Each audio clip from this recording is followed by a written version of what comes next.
How do you go from raising $43 million to over $100 million in a Bitcoin venture fund, but also while staying grounded as a family man in a world built on financial crisis? Well, in this episode, I sat down with the famous Jeff Booth, the visionary behind Ego Dev Capital, to uncover how institutional money is waking up to Bitcoin and what drives him as a father, a husband, and a seeker of truth in a system on the verge of collapse. If you're building wealth, questioning fear, or just wondering what comes after the madness, this one's for you. Stay tuned, and let's go permissionless.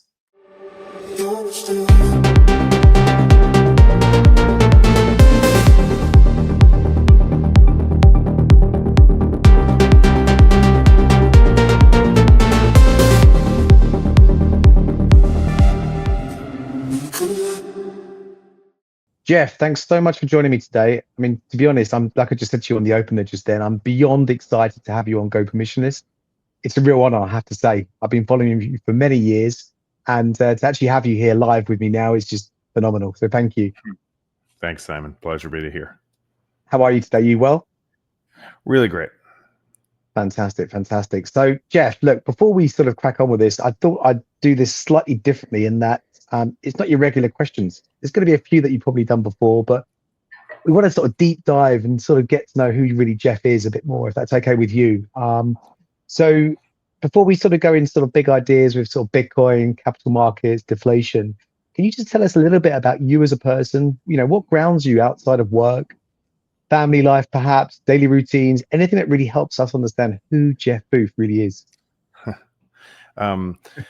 It's funny you say this. I was just having a conversation the other night with somebody. As soon as somebody asked that question, or what do you do, or what do you, people, it's so easy for people to put someone in a bucket, and that's who they are. And I don't think anybody actually looks like that. I think you're far more broad and diverse, and everybody has a whole bunch of different things they care about than most people even know. Who am I? Entrepreneur. I guess from your question, maybe I'll go a different route. What do I love?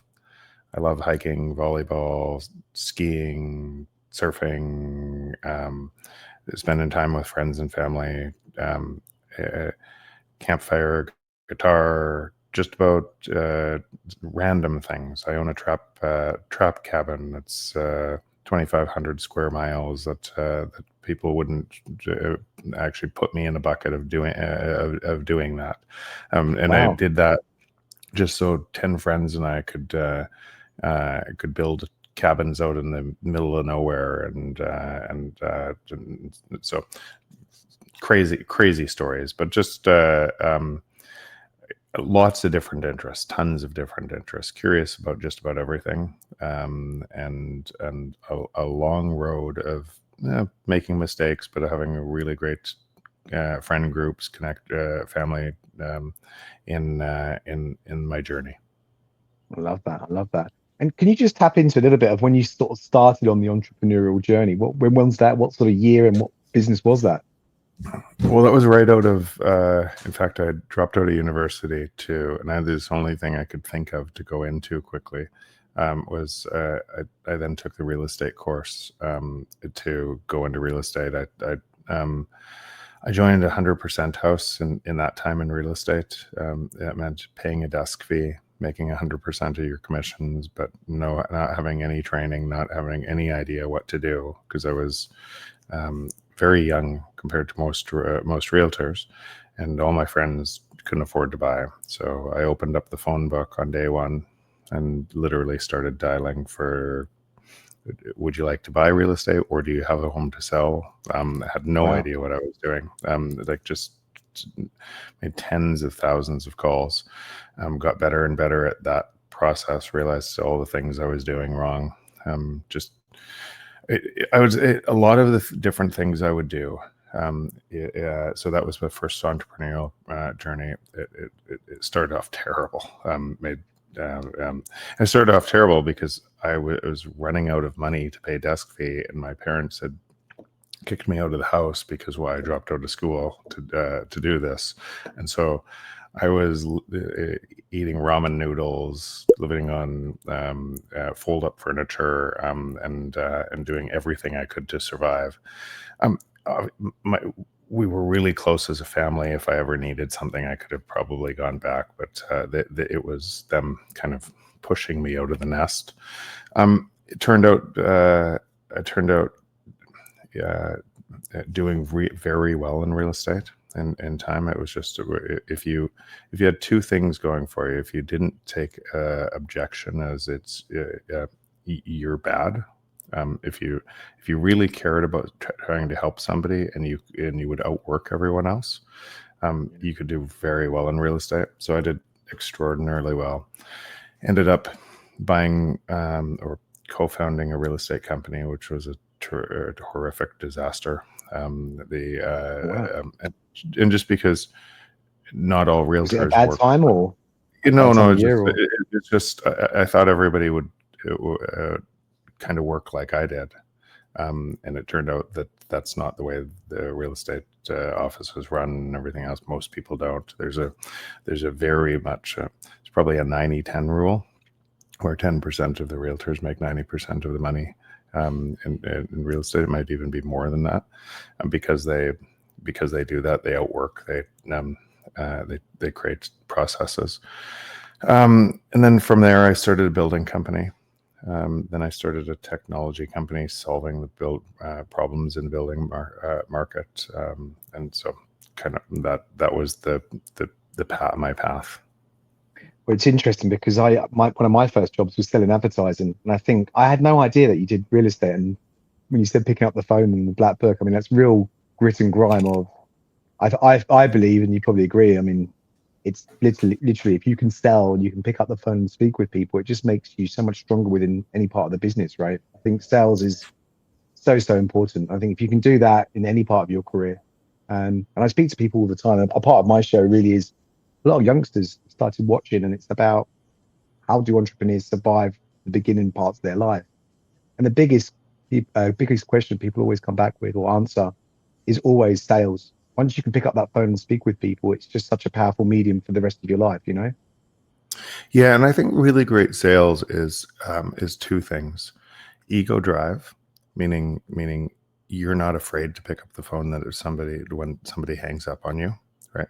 And what anchors that. But if you just had that without empathy, you would care about yourself only, and you just keep going. If you combine that with empathy, where you really see customer pain points, you can see what's in it for them, and it's not about you.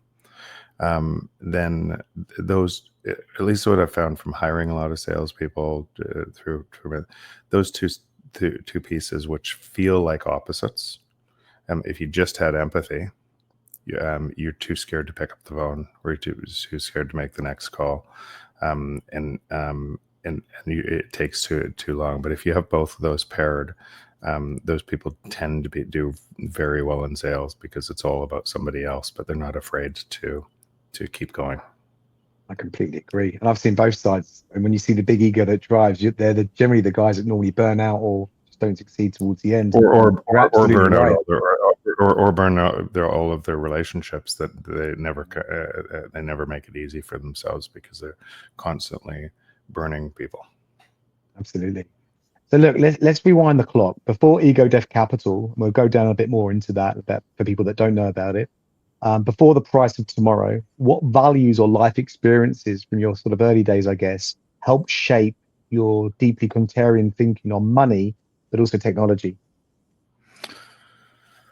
On that specific topic, it was probably my technology company. I was early on the internet, and I was early on the internet because I could see that protocol and what was happening on the internet would change it. It would change everything. Essentially, the entrepreneurs would have tools to be able to solve problems that weren't previously existing, and those problems Right. that they solved could create big businesses, because other people would use those platforms or technologies.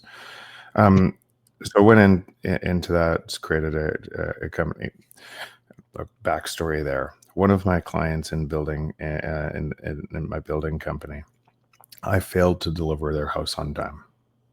furniture. I had to put I didn't have to, but I did. I put their furniture in storage, them in a hotel. But they were mad at me. I was frustrated at the entire system. Flooring didn't arrive on time, and it just pushed back the whole schedule. And that would be something that you tried as a builder to overcome, but there was filled with all of these landmines of other problems that would impact the building schedule. So when that happened, I literally said, internet was evolving. I said, I'm going to solve this problem. And you can imagine at that time I was doing a very successful building company, very successful real estate, real estate kind of franchise. And I said to all my friends and family, I'm never doing these two things again. Never. I'm starting this. Yeah. And I had to create enough pressure to not backtrack and go back across the bridge. And I knew that creating the technology company that would ideally solve the building problem would take essentially all my effort, and it would be hard, and it would be easy for me to want to go back to something that I'd done before that was easy.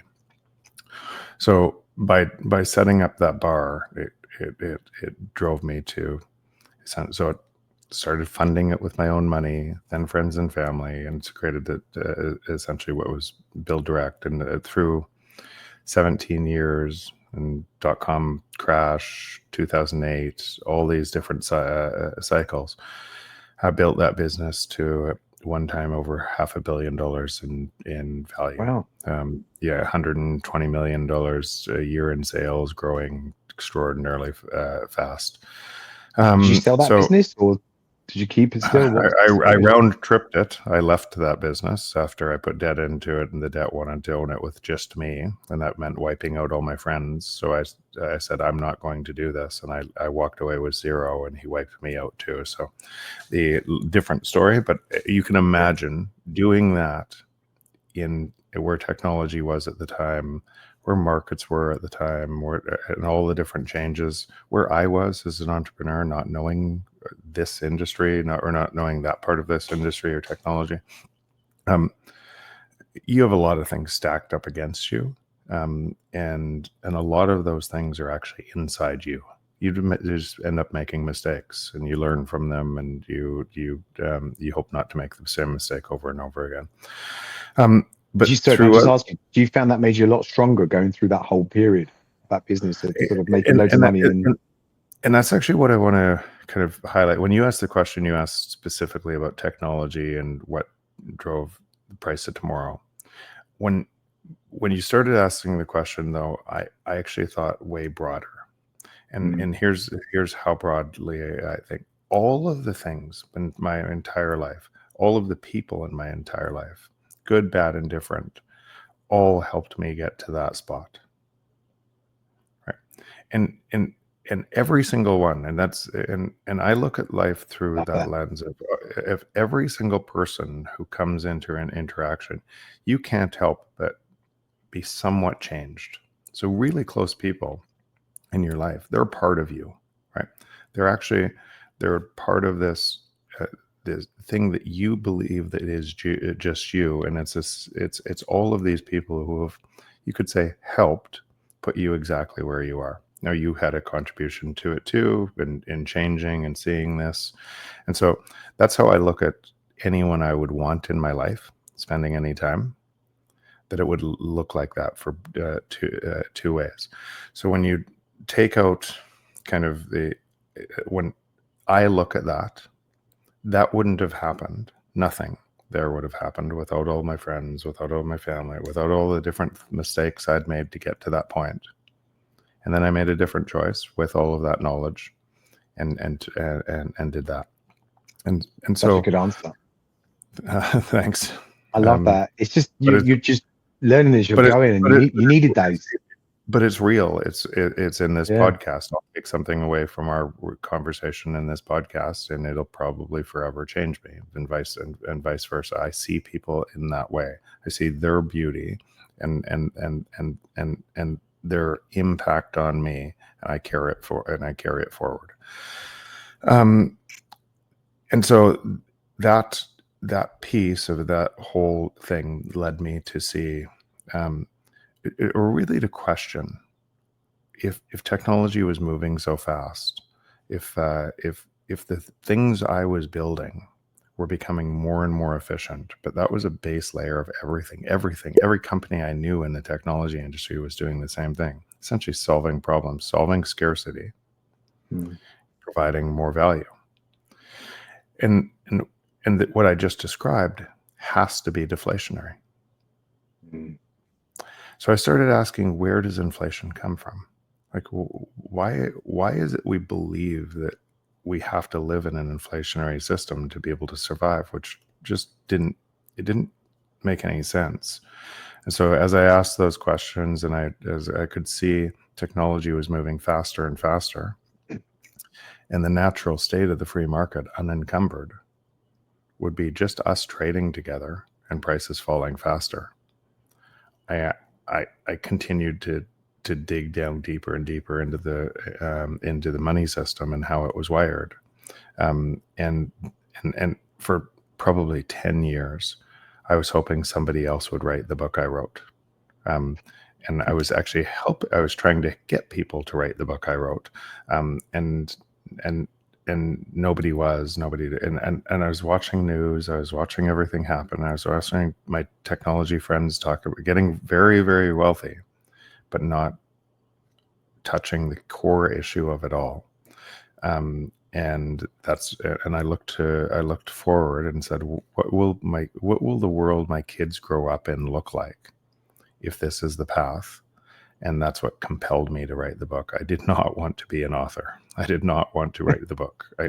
It was more of I was compelled into writing the book. You were compelled to do it. Wow. That's so cool. That is so cool. And did you start thinking about, even like, we'll go on more into the fund of Ego Death Capital.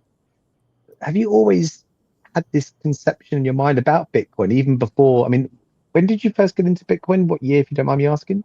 So 2017. Okay. And I don't know how many people on your podcast know Bitcoin or anything else, but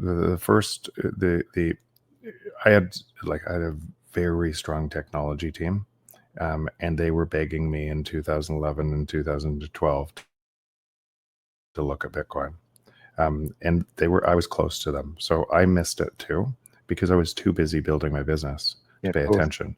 It wasn't until I realized that it resolved the paradox I was talking about from a first principle that I really became convinced, and spending a lot more time in Bitcoin at that time, essentially trying to see where I was wrong, where trying to kill it, to see, kind of spending all of the time on the other side. Okay, if this is true, then it means all of this that destroys the entire control system of the world. When I say destroys, takes the money that is unlawfully taken from populations in the world and redistributing it back to them. That would have a hard time against a control system that we were part of, right? And so I at first thought Bitcoin would fail, and through tremendous amount of work, or I thought it had a 5% probability of failing at some time, through a tremendous amount of work trying to see where, I realized. You say 5% probability of failing, not winning. Failing at some point in the future. And through a tremendous amount of work, I kept on decreasing that probability to almost zero, because of what it does, how it does it, and what that means. So what I think is happening today is, whether you care about it or not, it doesn't matter, right? It's imposing a discipline on the world, on a protocol bounded by energy, that is the first global free market that's ever existed. And if you're measuring in the first global free market that ever existed, what would you expect to happen? You would expect deflation.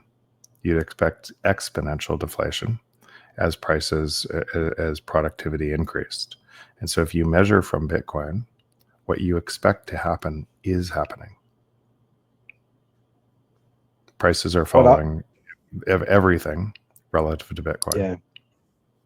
Yeah. What I've always found when I'm trying to speak with new people that are into it and they're going, maybe they're on their first round of going down the rabbit hole of Bitcoin, it's still that process of people not understanding it or not believing in it. Once you start to get the metrics and you understand it, then you go, oh my God, like, where has this been all my life? Yep. And I think we need to get, sorry, go ahead. But that's, I think that's a process, and it's a process for me. It's a process for you. It's a process, and as people go deeper and deeper down that process, and they realize some of these things that I'm saying, not all of these things that I'm saying, are true, then they start to unlock from all of their previous knowledge. But that's why that's a process. Is how do you learn? How do we learn? You essentially have a biological computer with neurons firing in a certain, right, say the lattice of your learning, and you compare new things to what you previously knew. That's exactly it, right? And it's hard to compare these two, dollar versus this. Yeah. So now that's exactly it. Now carry that forward.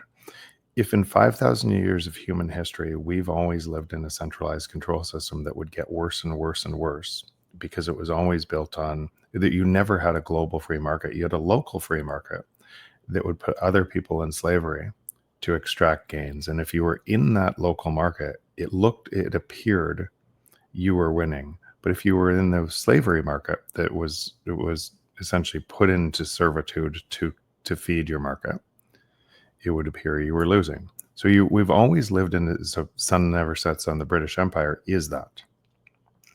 And then we just did the same game with money by distorting money, and over again through human history, it's the same thing. And then when people in the center of the market start getting too fat and happy because they're extracting too much, and people on the edge, we go to war to reset money, and it all starts again. And so in 5,000 years, we've always lived in a zero-sum game. So if all of your knowledge, all of the things in your brain have read other books, and all of the history of knowledge largely built on the winners write the history books, that is on top of that zero-sum game. And then all of the economists and all of the people in the world are saying that this is how the economy works, then it would make perfect sense that you would try to integrate Bitcoin to your previous knowledge.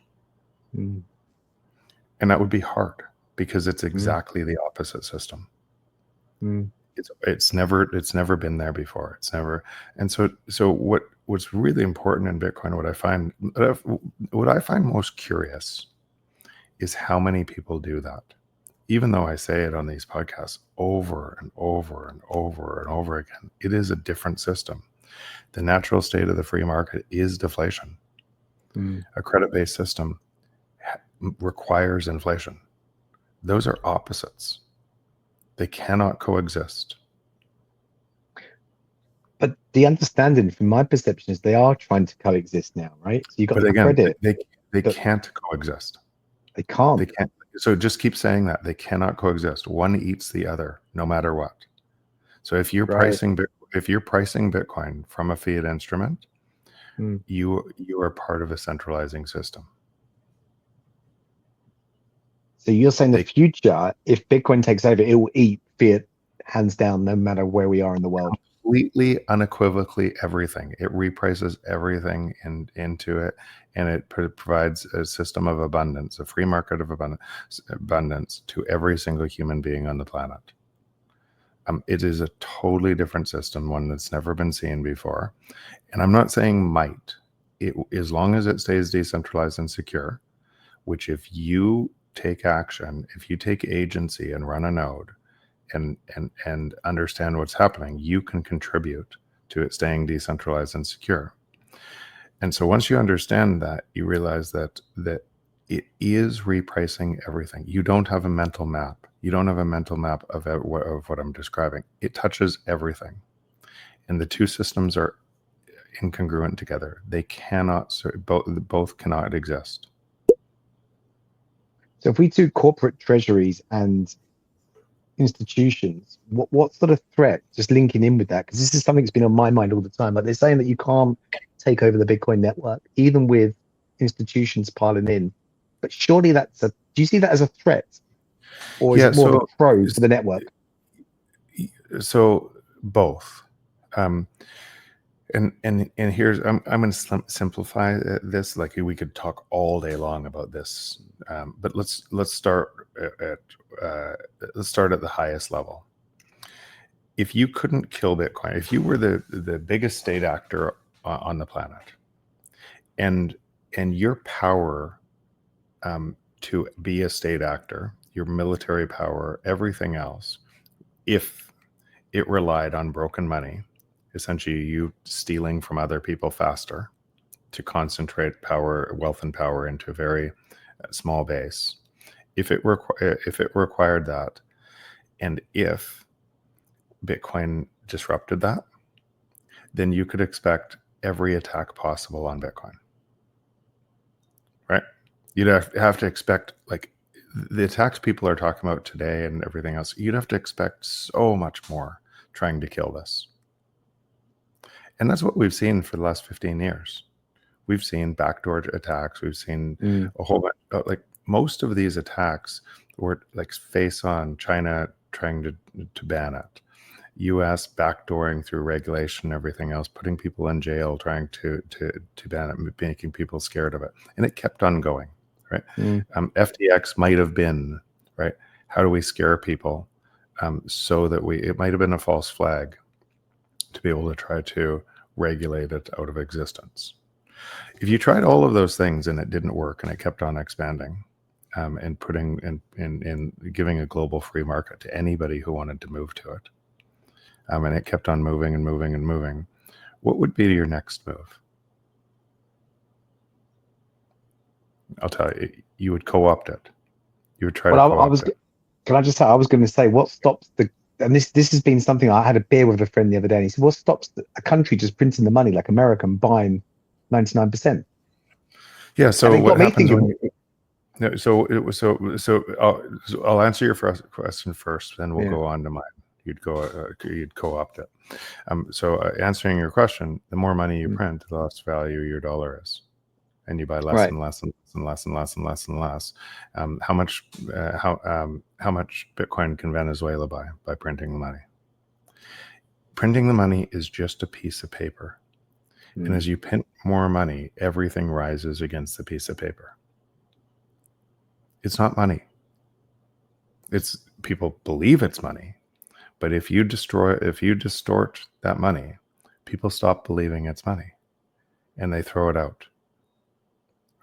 And it litters the streets because they can't buy anything with it. It's just a piece of paper.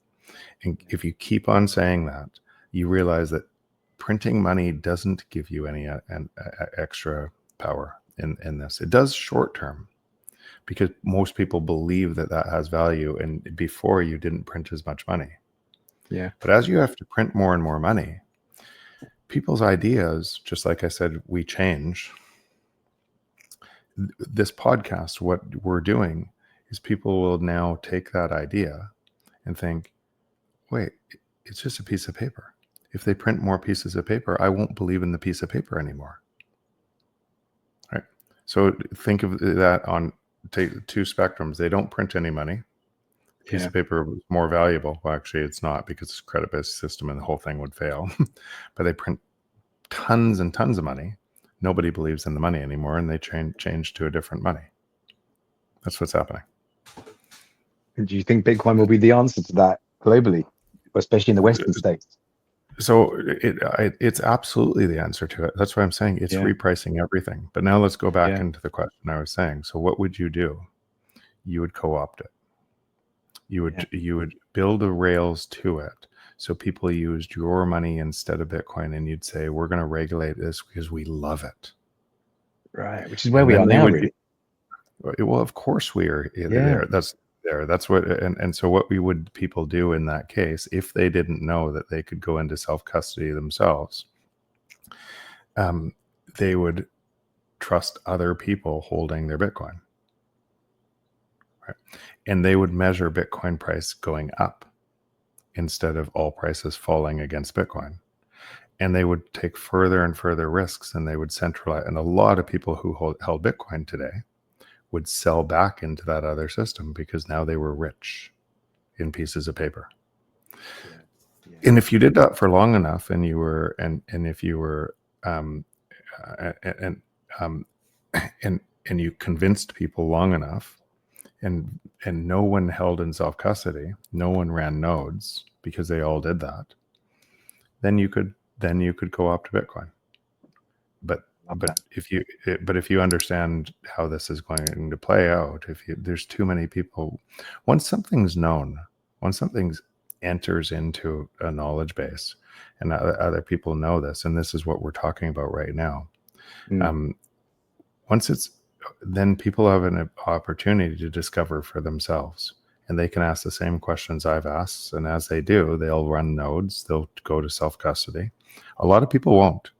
In fact, the majority of the world probably won't. They'll be operating in Tether and other things. And which, if you say, what is a stable coin? All a stable coin is, I love these names, by the way. Patriot Act, stablecoin. All a stablecoin is a guaranteed loss coin against Bitcoin. It gains its stability by guaranteeing its losses against Bitcoin.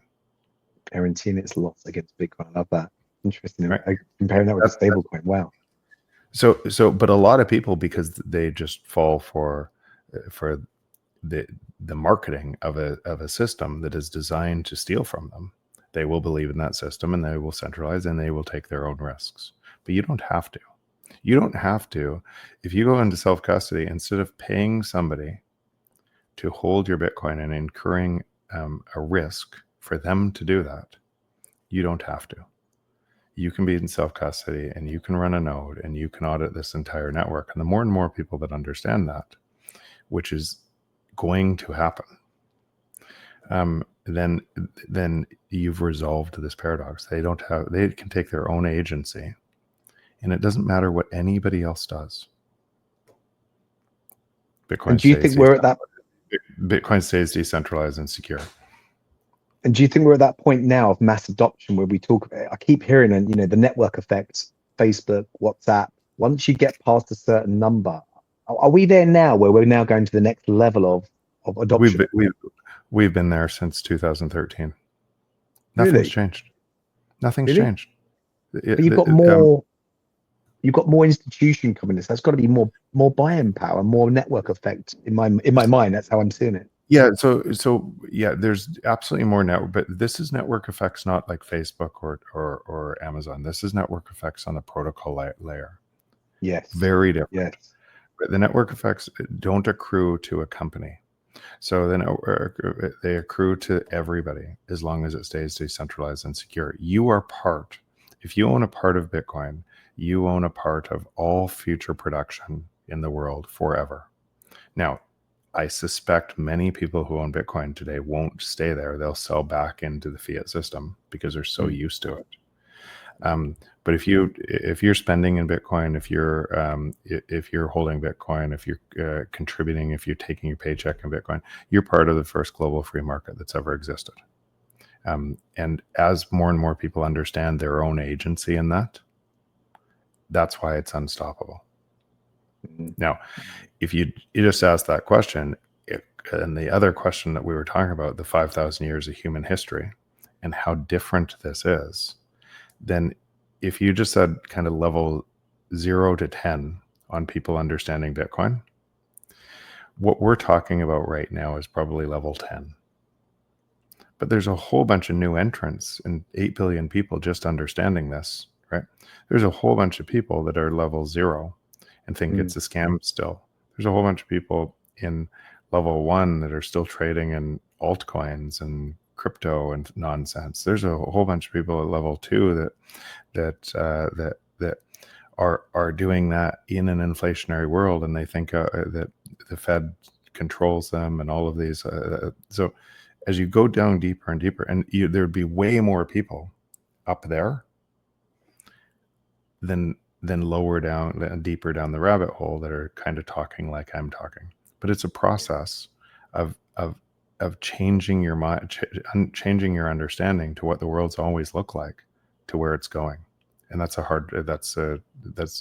for each person, it's a complicated process, because they have to unwind all of this programming they've always believed in. That's it, yeah. And they have to, what I said before, probably the most important, they're opposite systems. They are opposite systems. They cannot coexist. Love that. Love that. So we spoke earlier on about ego death. Can I just say, they can coexist for a while.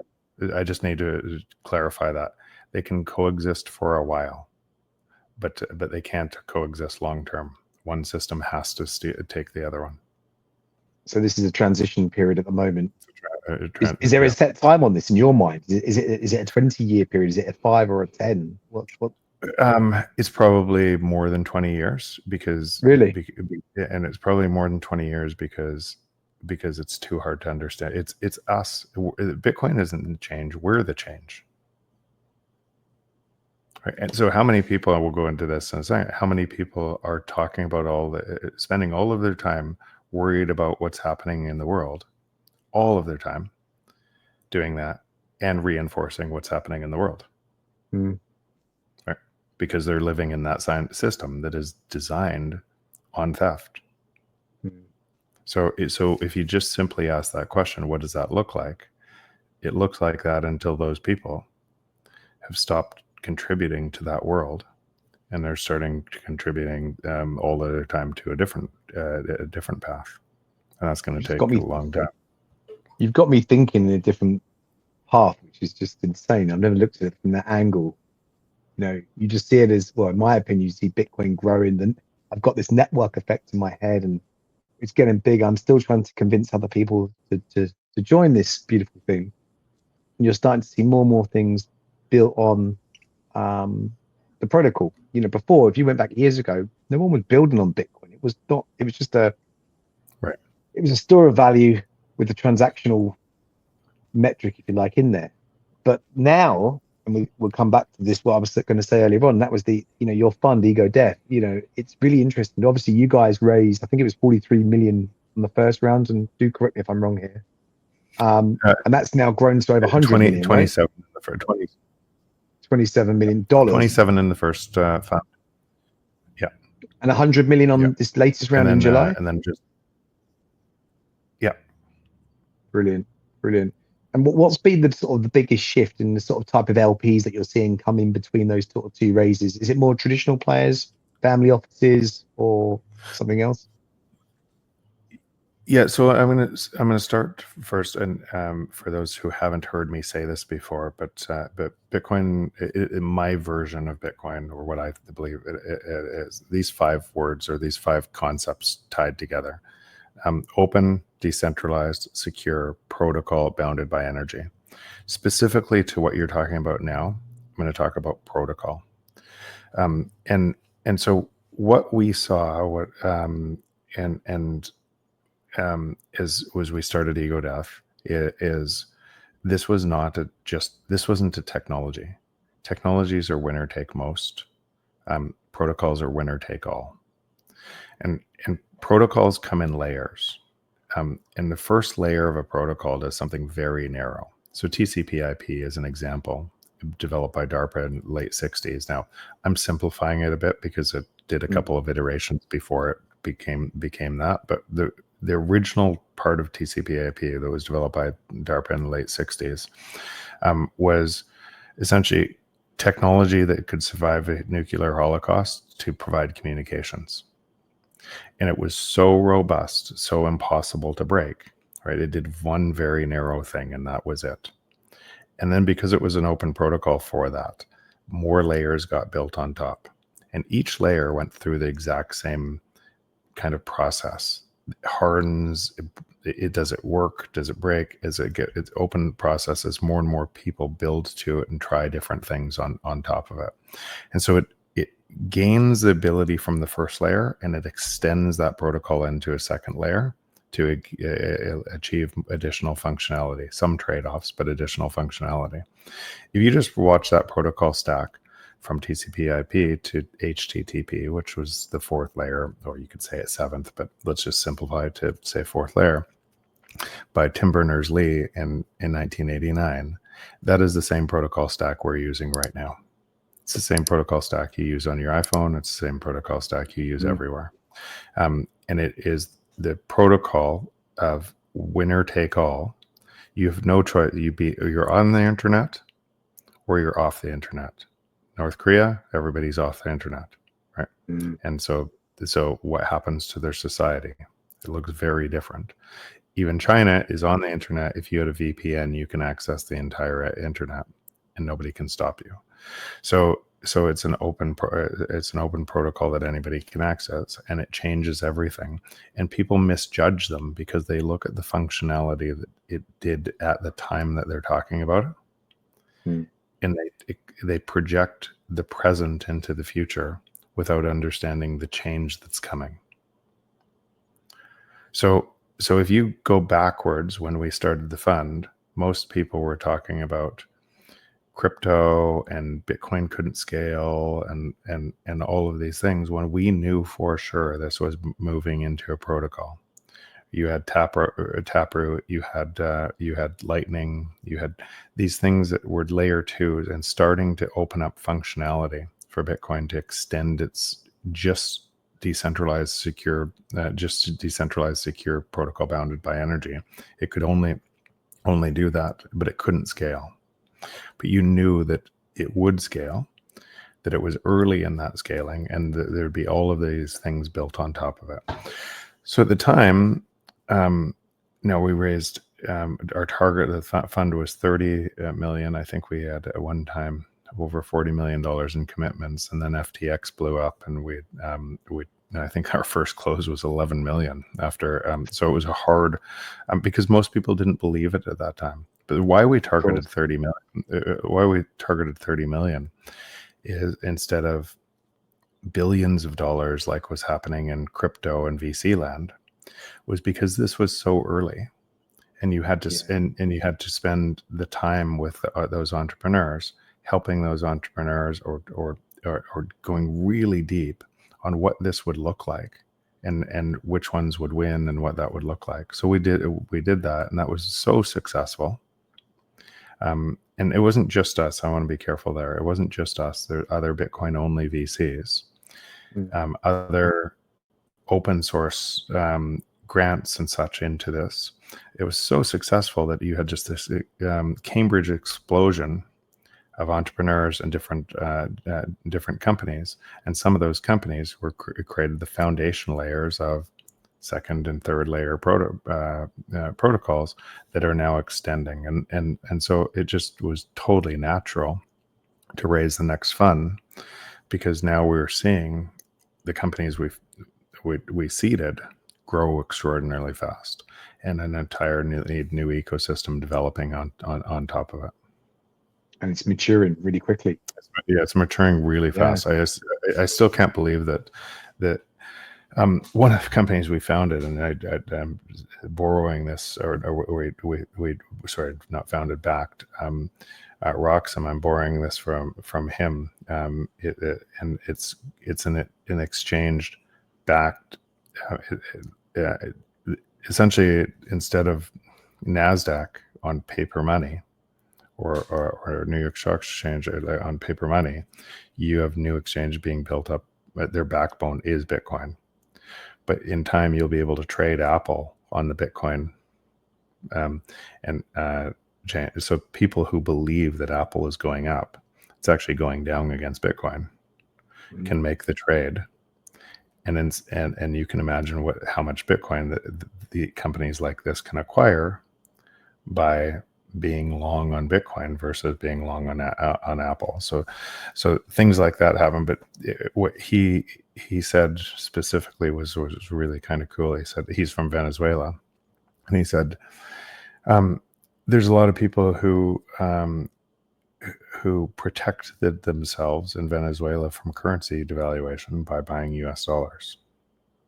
But the real money in Venezuela was not by buying US dollars and just having a hold against Venezuela devaluation. The real money was made by people who built businesses in the US dollars.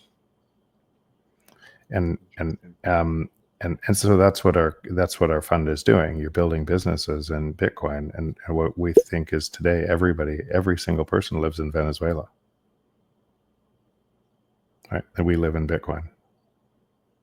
Do you approach it in the same way as VCs, typical VCs that I'm familiar with? Is it like you put it across 10 projects with the idea of one's going to break like a Facebook, or is it different with the Bitcoin investment strategy that you've No, got? it's the same from that. But here's what surprised us. So you're taking VCs, at least how they were formerly done. I'm not talking about how they look today with token economics and all the distortion of manipulation of money and what most VCs are talking about today, because it doesn't look anything like it used to look like. But VCs used to, like when VCs were investing in Apple. VCs were investing in some of the great companies that previously. They're investing in moonshots. They're investing in entrepreneurs wanting to create real value for society that looked different, and then they only win when those entrepreneurs succeed. That's the difference today. So that's what we're doing. So we're taking VCs back to more where the roots were. But the difference in Bitcoin, which we've been surprised at, in Fund 1, we don't have a failure. Not one. Normally in VC, in 3.5 years of a fund dynamic, you would have a whole bunch of companies that would fail at the seed stage. Yeah. So to not have one failure, it's crazy. To have companies some of these companies that are growing as fast as they are, and adding more Bitcoin to the balance sheet each month, it's insane. So why is that? I think because the entrepreneurs that truly understand Bitcoin and truly understand Bitcoin like we do, the IRR compared to the existing fiat instrument is 45% IRR. So you wouldn't make investments in yourself or anything else or company unless you thought you could exceed that by providing crazy value in Bitcoin. And so there's lots of problems to solve to be able to extend this network. And that's what those entrepreneurs are doing. And they're very astute to when to spend, when not to spend, what to look like to be able to create that value. They're spending so they think at least what we've seen, they don't think like fiat entrepreneurs. How do I get rich quick? They think like, how do I build tons of value and build a long-term sustainable business? And so and now that's only on 12 investments, so I can't give you what does it look like everywhere, but it sure looks. I've been very surprised that it looks like that. And is fiat a part of these projects, or is it purely? They're all thinking, and so the only thing fiat's a part of it is a lot of times until they hit a threshold of profitability, a lot of times their expenses are still in fiat. Right. But they're building cash flow on a in Bitcoin cash flow forecast. Yeah. It's the way forward, isn't it? Yeah. Right, so it's so cool to be a part of. And by the way, this touches kind of what we were saying before on even my journey through it, right? So my journey, and I say this all the time because I want people to see their own power, their own agency. And I use myself as an example for, I've talked about this for years and years and years, and talked about where the world was going to go on this new standard and where we were. And I found myself, I woke up one night thinking, wow, I'm a total hypocrite, because all of my money was coming from fiat land. It was all coming from boards and companies that were designed in the opposite system. I was telling myself, well, I needed the money to keep doing what I was doing. and tell more people. But really, that truth is what it was a hedge. And so it was, and if you went really down to the sand on that, what I was really saying is I have a hedge against the world collapsing, and all my time is helping the world collapse faster inside that system. That's really what that's the truth. I didn't want to admit that truth, but that is the truth. Right. And nobody wants to admit it because it's so harsh on ourselves. Right. Yeah. That's why I'm saying it. So because if I did that, then I suspect it's easy for everyone to do.